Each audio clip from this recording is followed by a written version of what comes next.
calculations, the author says. Yani the issue of calculations.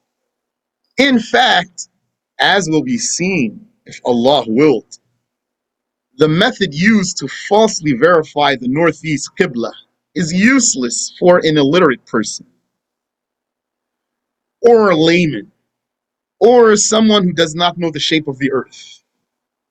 Yani consider those things. And don't take one of them for granted. An illiterate person, someone who cannot read.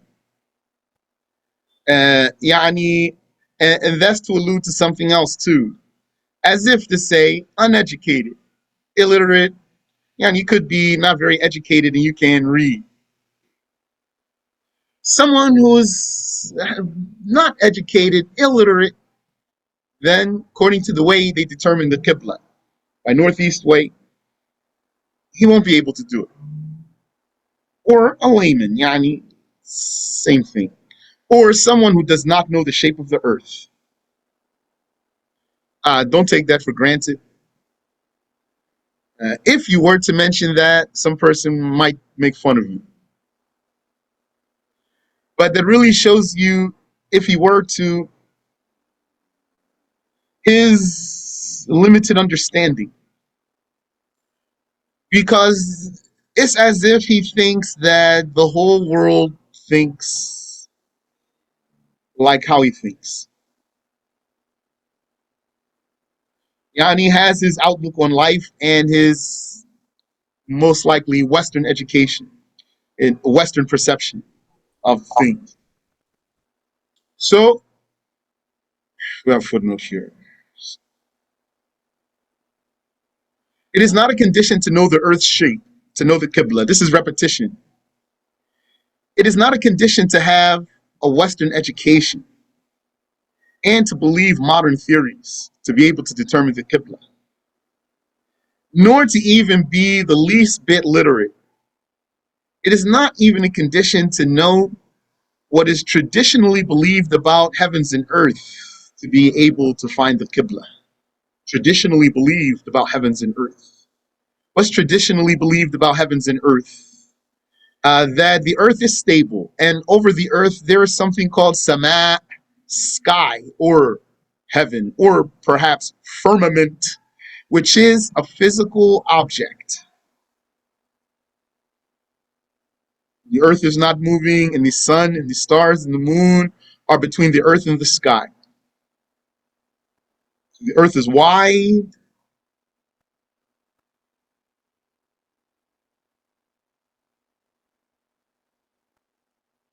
And there are seven heavens or seven skies, seven firmaments, as if they are stacked over each other with space in between. And above the seventh one is Al-Jannah. And above Al-Jannah is Al-Arsh. And the Arsh to Al-Jannah is like this sama, this sky over the earth. Like how this sky is over the earth that we see the underside of it. The Arsh is like that to Al-Jannah. And below this earth, there are six more. And below the seventh earth is hell. And below hell is something called Al-Farsh, which is the lowest point in the creation.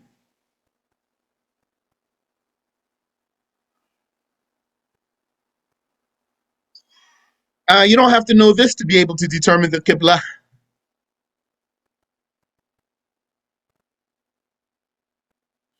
For example, instead of using the universally accessible signs that we have just mentioned, universally accessible, yani accessible to anyone, useful to anyone. What's that? North Star, sun, and the likes of that, landmarks, shadows.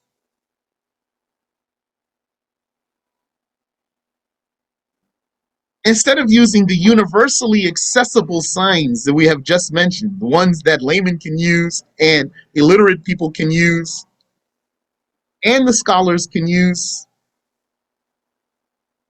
instead of that, the Northeasters say Uh, so I don't remember the exact sayer of this statement here, but I snatched it years ago from a debate that I was having. So he said, since Earth has a spherical shape, we can use the formula for great circle to find Qiblah direction for any point on the Earth. Indeed, this direction can be easily computed using the following one-line formula. And then he has this formula here that renders me illiterate. This formula renders me illiterate. Yani, I can't read it. So he says, Yani, all this talk here, where this thing here is the latitude, longitude of your location, and this thing here equals 21.42, comma 39.83 is the latitude, longitude of Kaaba. The returned value, A, specifies the angle of Qibla clockwise from true north. You should have put an exclamation point there. So what's that? That's not fiqh. There's nothing easy about that for the layman, and it is at odds with the authentic hadith that is an advocate for the illiterate layman. The authentic hadith that is an advocate, a supporter for the illiterate layman. Inna ummatun ummiyah la naktubu wa la nahsab. Indeed, we are an illiterate nation, not writing nor calculating. We are an illiterate nation, not writing nor calculating. نحسب هكذا؟ بارك الله فيك. إنا أمة أمية لا نكتب ولا نحسب. Indeed, we are an illiterate nation, not writing nor calculating. Now, we have a lot of explanation here for this hadith. That is, there's a footnote here with quotes explaining this hadith. But before looking at that, here's the hadith. We are an illiterate nation, not writing nor calculating. Let me read first. It says, this proves that the religious obligations are easy matters. Yes, achievable by both the literate and the illiterate. The Northeasters hate this hadith. Yes, they do. It will often stop the conversation for the Northeaster instead of reflecting and accepting that this hadith proves the ease of only requiring vision and knowing how to locate the sun and the shadows and stars, etc. Debunking and nullifying this hadith will become his top priority. Yes, that's what I wanted to get at. The cost of refuting and undermining an authentic hadith is not his concern. Yani, this hadith, he will actually attempt to refute it. Just not maybe very explicitly, but practically explicitly. It's like, you see how he talks about this hadith when he wants to answer you for producing this hadith. It's like he's saying this hadith is inapplicable. The only concern is a means to an end, facing northeast. Yani, how's that? Because he's going to say, what? How can this be true? It's like he says, how could this hadith even be true? We are the Muslims, and we have so much knowledge, and we write and we calculate. That's one of the things that was a clue for me, that a lot of the people who argue for Northeast don't really care about hadiths. Because the one who wants to obey the Messenger of Allah sallallahu alaihi wasallam, if he's presented with a hadith, then he should stop for a minute. He's going to say, that's an authentic one? So if it said to him, yes, authentic one. So So how do you explain it? How do you work? How do you apply it? Here's a hadith needs to be applied. How do you apply it? So this is not his question. He doesn't have this question. How is this hadith even applied? That's why it's like he's refuting the hadith. He doesn't try to rectify the hadith. He's going to tell you why what you're saying is wrong without attempting to rectify the hadith. So you have to stay on it. Yes. What do you mean by rectifying the hadith? Meaning, Wahhabi's going to say to us, وَكُلُّ بِدْعَةٍ ضَلَالَةٍ. We're going to say, la, this hadith means every bid'ah that does not comply with the religion. Or this hadith means every heresy is a bid'ah, is bid'ah, is a misguidance. Every heresy, every bid'ah is a misguidance.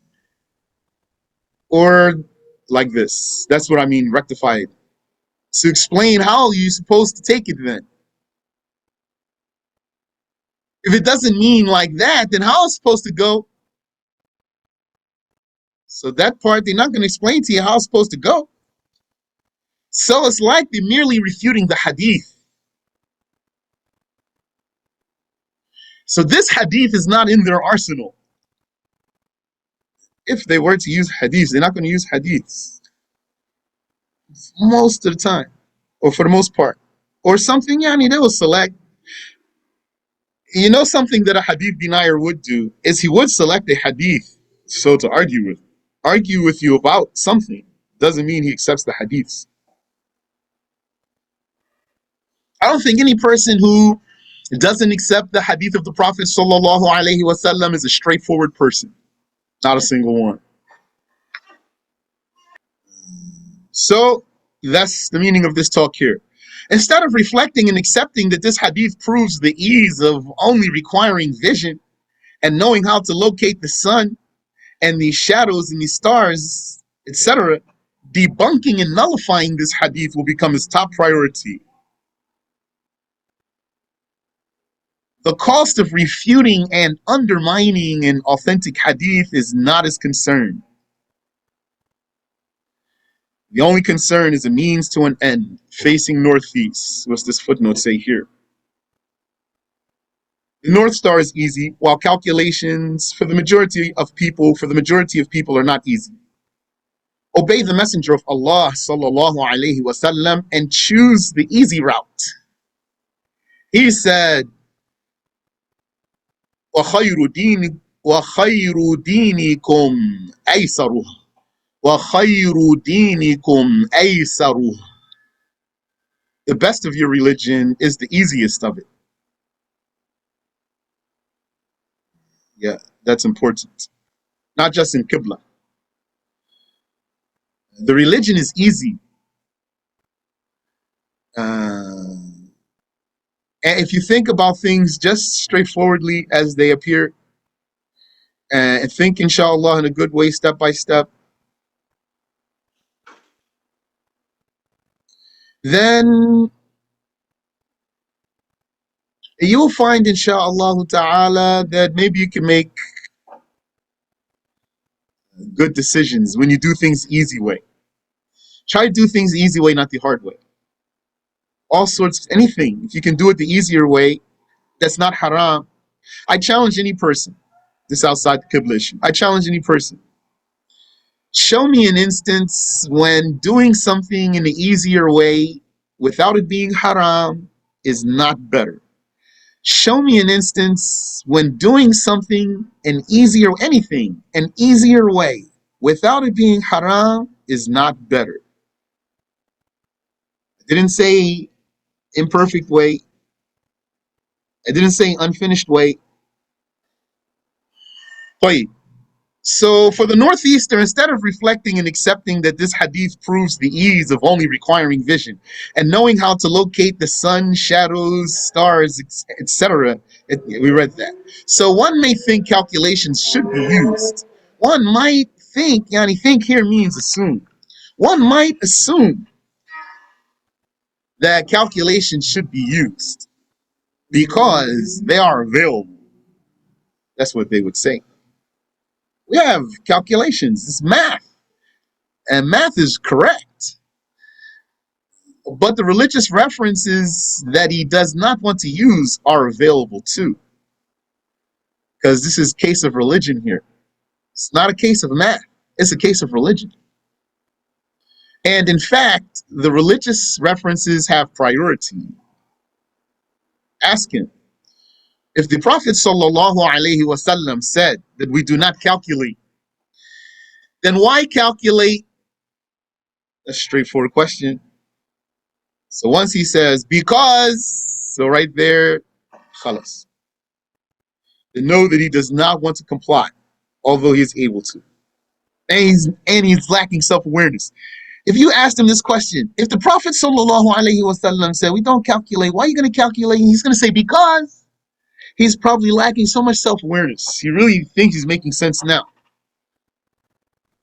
So know that he does not want to comply, although he is able. In fact, he even thinks that you are an uneducated, uncultured, unfunny comedian for even submitting such a hadith as evidence. However, his opinion is meaningless in the religion of Allah. Yani, in his mind, the calculations are math, and properly applied math is correct. So this is how he's thinking. So in his mind, it's like, it's absurd for you to think that this is inapplicable. However, the Qiblah is religion, and misapplied religious rules lead to mistakes. The religion is not by our opinions, and had it been, then we would have wiped on the bottom of the khuf, because that is the side that gets dirty. Had the religion been by opinion, we would have wiped on the bottom of the khuf, because that's the side that gets dirty. Yani, we would have done something that's not the way to do it. Imam Ali said, however, I saw the Messenger of Allah wiping the top. Yani, that's his statement. That's taken from his statement. He's the one who said, radiyallahu anhu, had the religion been by opinion, then we would have wiped on the bottom of the khuf instead of the top. However, I saw the Messenger of Allah wiping on the top. So it means that we follow the way the religion came. There is sunnatun mutaba'ah, a followed sunnah. There's a way to practice this religion. It's the way the Prophet did it, sallallahu alaihi wasallam. We command him to obey the Messenger of Allah, sallallahu alaihi wasallam, who said, "Al-mutamassiku bi sunnati 'inda fasadi ummati lahu ajru shaheed." Whoever holds fast to my sunnah when my nation is corrupt has the reward of a martyr. When my nation is corrupt, this doesn't mean misguided. Fasadul ummah is not dalal. The corruption of the nation is not being misguided with wrong creed. It is the abundance of ignorance and sins. The lack of adhering to the rules of the religion on a large scale. Whoever holds fast to my sunnah when my nation is corrupt has the reward of a martyr. That time is now, and that's what a lot of people miss. I think if people understood this more, then they would maybe be more receptive to some things. Lack of adherence to the rulings of the religion on a large scale. That's clear.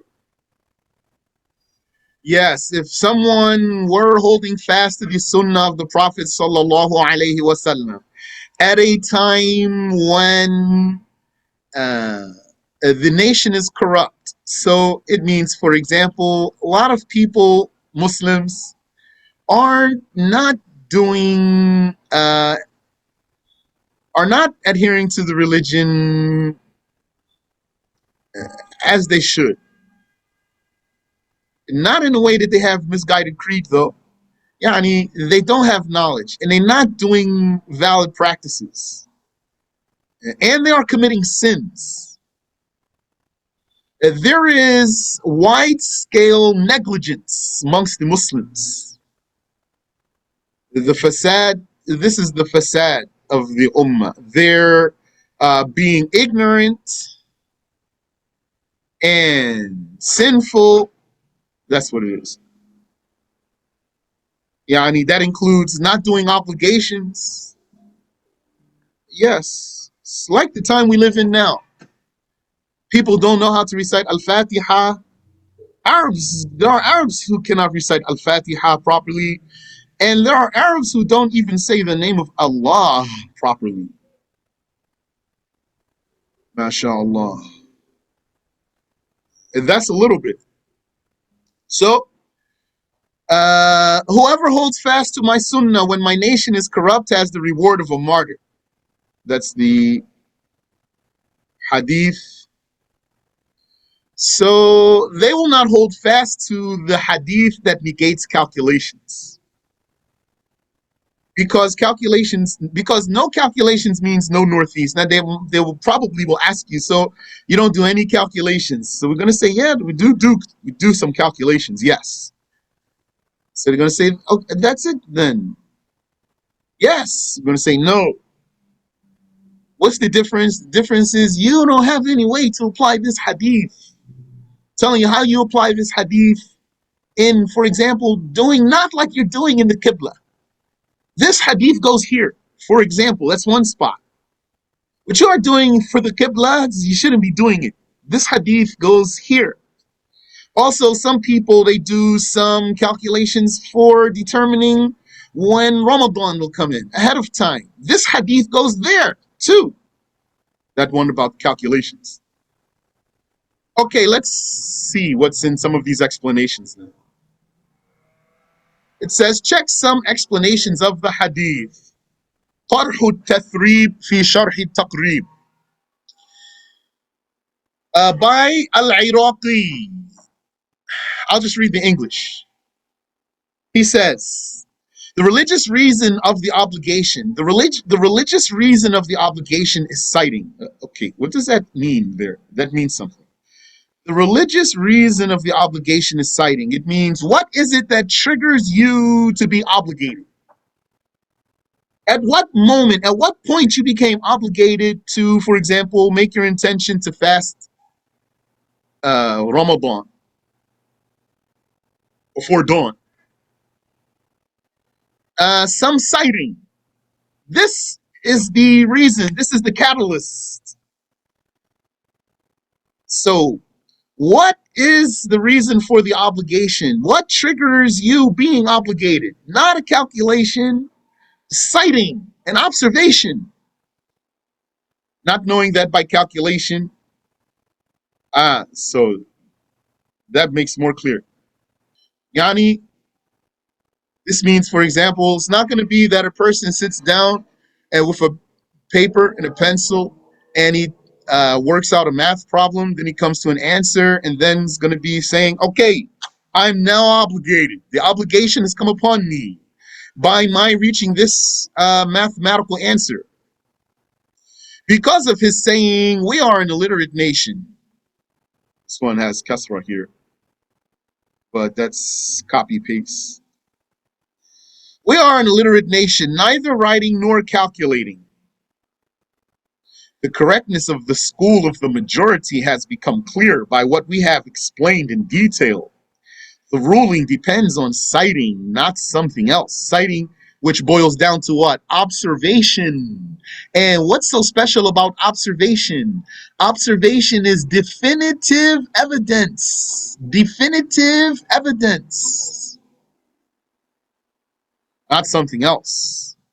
This is what Malik, Ash-Shafi'i, and Abu Hanifa said, and the majority of the scholars of the Salaf and the Khalaf. Had an interesting conversation with someone recently from the last lesson we did, and we went over that Maliki quote of Al-Hattab, rahimahullah.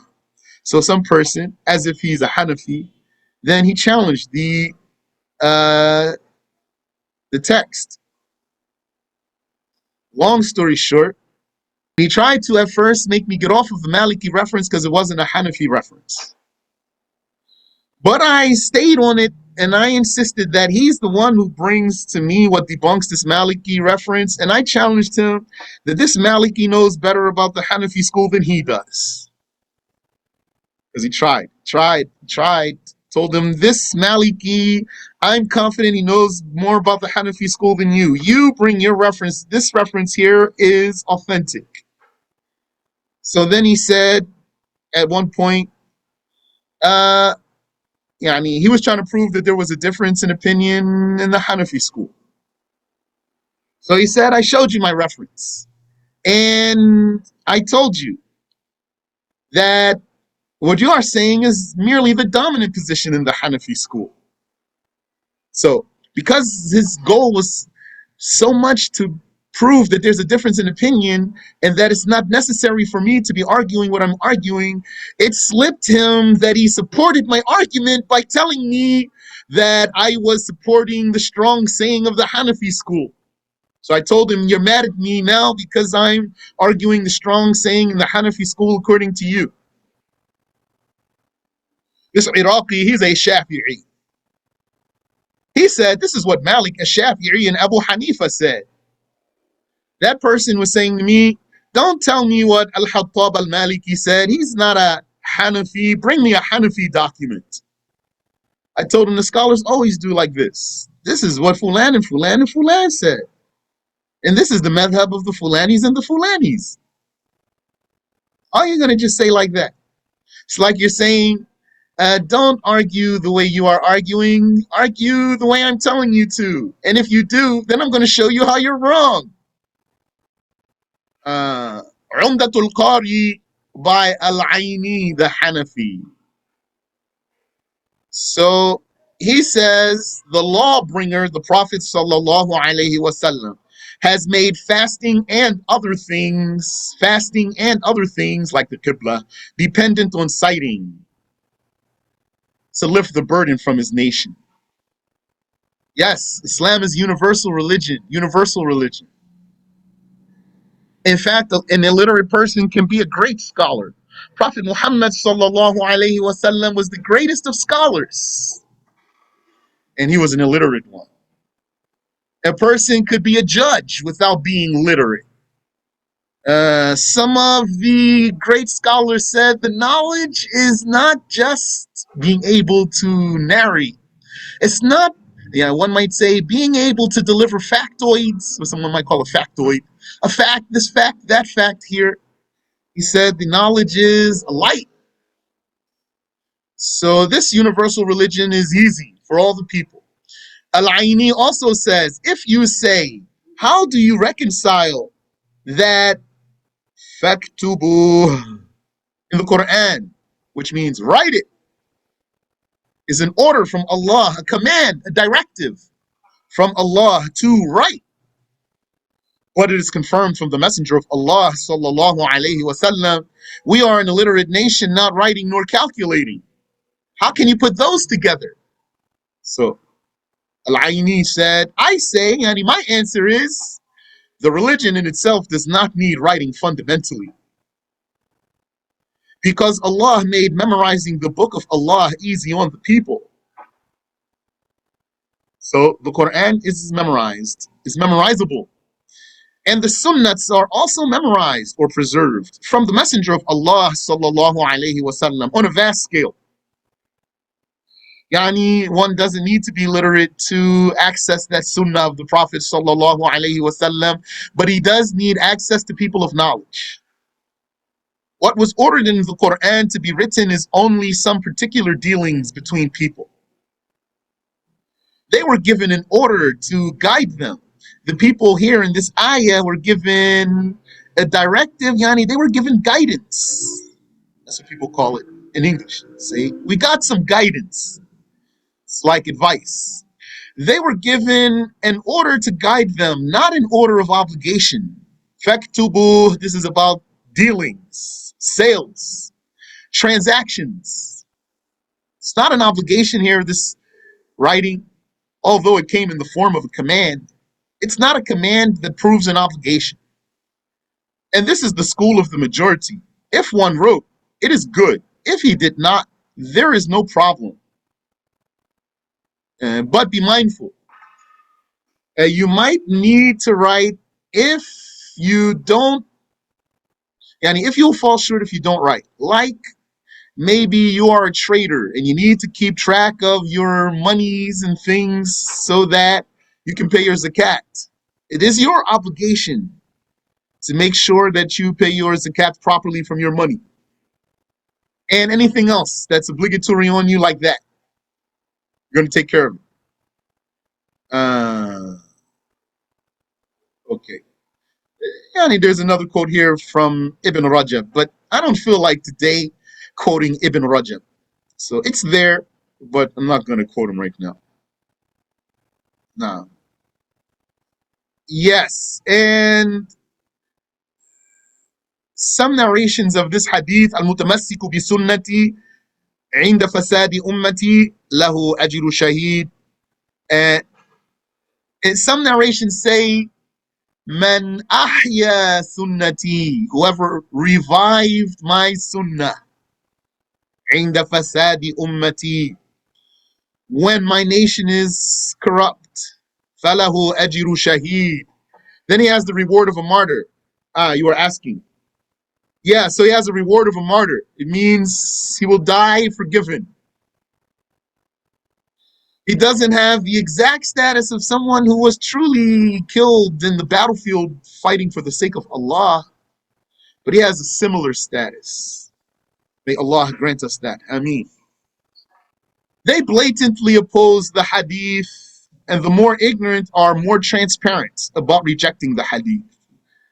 Yani more callous towards the hadith, and even disrespecting what it implies. Like they disrespect the Sunni scholars. If someone were to ask, we cannot use any new inventions or devices besides those signs, sun, North Star, shadows, landmarks such as mountains and buildings and villages? The answer is if those other means comply with the original Qiblah proofs, if they comply, if they work in accordance with them, if they are in accord with the original Qiblah proofs, then they are useful, like a tested compass. So, one should not purchase a compass and rely on it without testing it against, meaning comparing it to the North Star. So you're going to put a little effort here to be confident about your compass, because it might be off a little bit. You might look at it, looks like it's giving you the right direction from what you know of your town or your area. But if you actually take the time to see how closely it points towards the North Star, how close it is to the North Star, meaning how far is it off of the North Star, rather, if you take the effort to see how far off from the North Star your compass is, then that's going to help you compensate. On the other hand, if any new invention contradicts the known original signs, like the silliness of putting a string on a globe, or the futility of calculating distance on the Earth's surface, leading one to ignore the North Star, then they are rejected, and the original signs are kept. They are preserved. So here it is good to warn from the so-called Qiblah compasses, manufactured by people who support the northeastern Qiblah. Many laymen believe these compasses point towards the Qiblah. They don't even have the concept of a compass. They don't have the concept of a compass even. Yani, something that exists on the smartphones, so-called. So we'll have a compass built into it. And there's an app that displays the compass on the screen. And what they call a Qibla compass will have northeast marked, so that the person who especially doesn't even know how a compass works, he thinks it's actually pointing him towards the Qibla.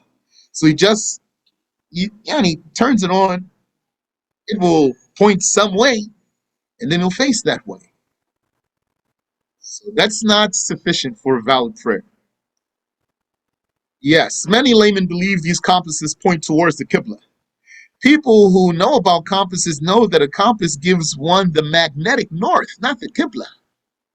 Yani, if you know how compasses work, then even if you had a so-called Qibla compass, then even if it has a red mark on it or a mark on it for northeast, you know it really is pointing to the north. That's how compasses work. Yani, you won't at least be deluded to think that it's just automatically facing the Kaaba. I met people to think it just points to the Kaaba. I don't know how they think something like that works. Why would you think it points to the Kaaba like that? How's that? People who know about compasses know that a compass gives one the magnetic north, not the Qibla. It doesn't give you the Qibla, it gives you the magnetic north. The way these actually work is that they point north like any other compass, but it has a prepared line that marks the northeast instead of the north. Lay people then just face the line and have no clue that they have been misled. When it is said to someone who faces northeast, we only want the original ways of practicing the religion, and any new way has to comply with the old way. The northeast people, those who argue for it, they want a new way without concern about it complying with the old way. When it was said to someone who faces northeast, Yani, and he argued for it, we only want the original ways of practicing the religion. This is what was said to him. And any new way has to comply with the old way. Which, saying that means we're not even saying you can't take a new way, but it has to comply with the old way. And the Northeast people want a new way without concern about it complying with the old way. That's what was said to him. He disrespectfully said, we just want to face the Kaaba in obedience to Allah. That's all. New, old, yada, yada. Facing Mecca is the objective. That's cut and paste right there. Maybe he will listen to An-Nawawi, who said, وَلَا يَصِحُّ الْاجْتِهَادُ إِلَّا بِأَدِلَّةِ الْقِبْلَةِ. Like we covered. Ijtihad for the Qibla is invalid, except by the religiously recognized Qibla proofs. Except by the Qibla proofs. What he might say? He might say, yeah, this quote is fine. It's not against me. And no, we said, Ijtihad is not valid except by the Qibla proofs. Yeah. So he doesn't understand the meaning of the statement. The meaning of the statement is that the Qibla proofs are limited, not anything. You are doing something that's not one of those. And Nawawi wasn't talking about anything you are doing when he said this statement here. And I'm telling you, what you are doing is not included in what Nawawi is saying.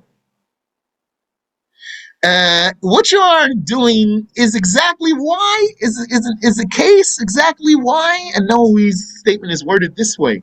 Because it really means not anything can be a Qibla proof.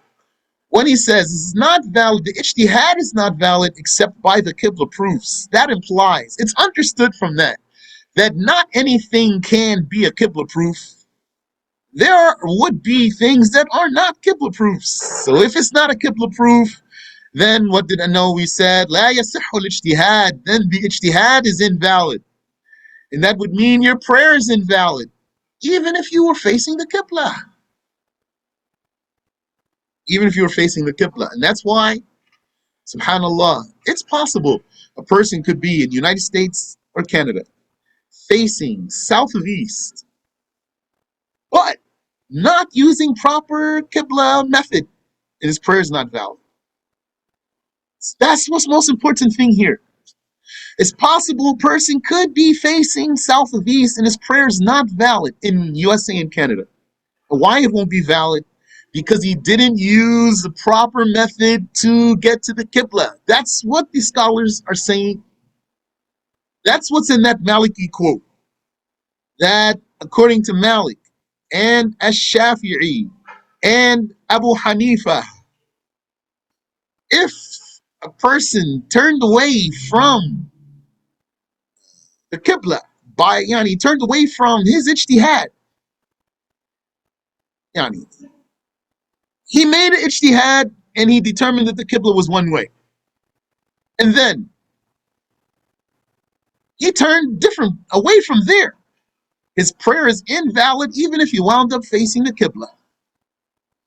So it's important that a person is actually using proper method for his direction in the first place. وَبِاللَّهِ التَّوْفِيقُ. And by Allah is the compliance. Any question? Assalamu alaikum, Sheikh. Wa alaikum assalam wa rahmatullah. Sheikh, I do have a question, but it's outside the scope of this lesson. Okay. Sheikh, I was asked today, but I just want to use the English wordings about reliance upon Allah, trust in Allah. I wanted to explain it in the best possible way to a layman. What does it mean to have reliance on Allah? Mm-hmm. It means to believe firmly that Allah is the only creator of harm and benefit in reality. That's what it means. Okay. And you take the word only off. It means to believe firmly that Allah is the creator of harm and benefit in reality. Or you could say, it means to believe that nothing creates harm or benefit but Allah in reality. Well, what about the sustenance matter? It's related to this somehow, or nothing created? Well, in the books of Aqidah, when they talk about sustenance, they want to define it. And they want to clarify what it does not mean, what it does mean and what it does not mean. Because of the mistake of the Mu'tazila. So they had to clarify it. So the scholars of Ahlul Sunnah said sustenance is anything that benefits, even if it is forbidden. And it is from Allah. Yani, yes, sustenance is from Allah even if it is forbidden. And it is anything that benefits.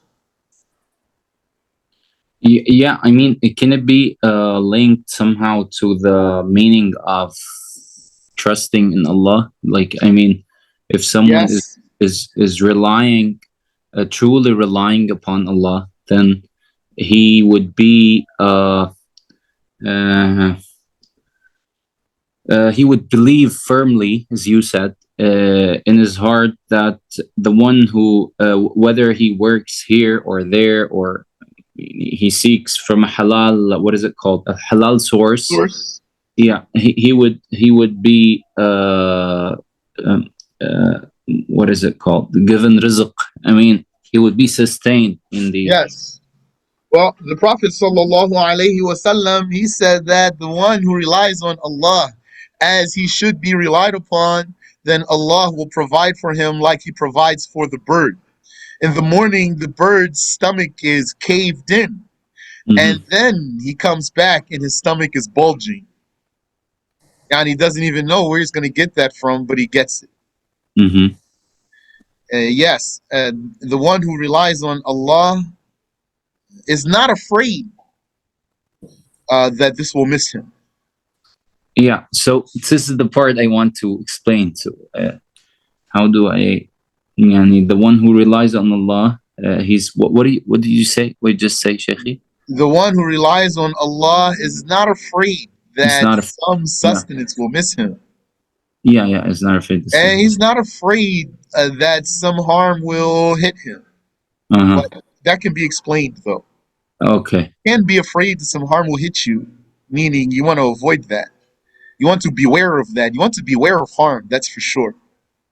But it is not a lack of relying on Allah. His not being afraid means he knows that if Allah willed for it to miss him, it will miss him. If Allah willed for it to hit him, it's not going to miss him.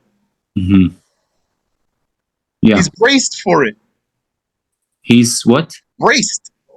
He's Braced. braced for it. Yeah, it means like, what if you knew that somebody's about to hit your car? You're gonna hold your steering wheel hard. You're gonna sit hard in your chair. You're bracing yourself. I see. It's. You mean figuratively speaking? He's braced for. Yes, he's braced for it. Yani, he's not. He's ready for it to hit him. Yani, if it's gonna hit him, it's gonna hit him. It's not gonna miss him. So then, once it hits him, he's been waiting for it. He didn't know, but it was gonna. And when it hit him, then he knew it was inevitable, or else it wouldn't have hit him. Yeah. In what? Sorry. In what context did you use the braced for it? Do you mean like jubila ala shay or something No, else? it means he's not shaken. He's not caught off guard. Yeah. In what context did you use it? I mean, what brought this braced for it part? Because of his reliance on Allah Ta'ala. Yani, if the calamity hits you. What if you got into a car accident, for example? Now you have a wreck. Now you're stuck in the street, and you got to stand there. Allah knows how long. Now your whole day is ruined. So now that doesn't feel good. But what does the believer say? It says, Qadar. It's going to happen. This is what you mean, but he's braced for it. Okay. He's not. This is another word to say he's not afraid to that some assistance would miss him, or is it the same? I mean, yeah, because if it didn't get to him, he knew it wasn't going to get to him anyway. Okay. The people have different levels in this. Yeah, sure. I'm just trying to comprehend what you're. Yes. Barakallah feek. Ameen wa feek. But also, one needs to be mindful not to be foolish also, with the meaning that he does not sit in his house and say, if Allah wills for the food to get to my throat, it will get there. He does get up and go out of his house to go get the food. This does not defy relying on Allah. Rather, this is normal. Yeah, because normally he's not going to get to his throat if he doesn't do something. Yeah, because Allah made this. What is it called? He made this world in a certain way. It's a way that has a norm. Norm. Ajr al-'ada or something. Yes. In a certain way. Subhanallah, the reason I was asking this because some girl who tries to ask me sometimes questions, she just shared something with me, and someone was in Mecca or Medina, and he was saying that trusting in Allah if you're truly trusting in Allah, he says he related this to business. I don't know where did he came up with such a notion, but he said it's if you truly trust in Allah, just you're not afraid to leave a job that you're doing, which is supposedly safe, a safe bet or something like that, and just go and try a business.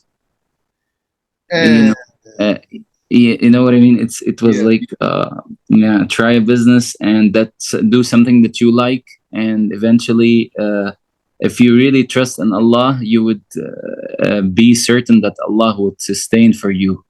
If you know what I mean? It was just twisted. So I just told her that's not exactly what it means, so I had to. MashaAllah. Rather, a person will look into his situation and also anticipate what's likely. Anticipate what, Sheikhi? What's likely. What's likely? Yeah, exactly. That's why, if he has horse, he's going to tie it, because probably the horse is going to walk away. Yeah. Or he has a dog, for example, he's going to lock the gate so it doesn't go out. Jazakallahu khairan. Ameen wa iyyakum.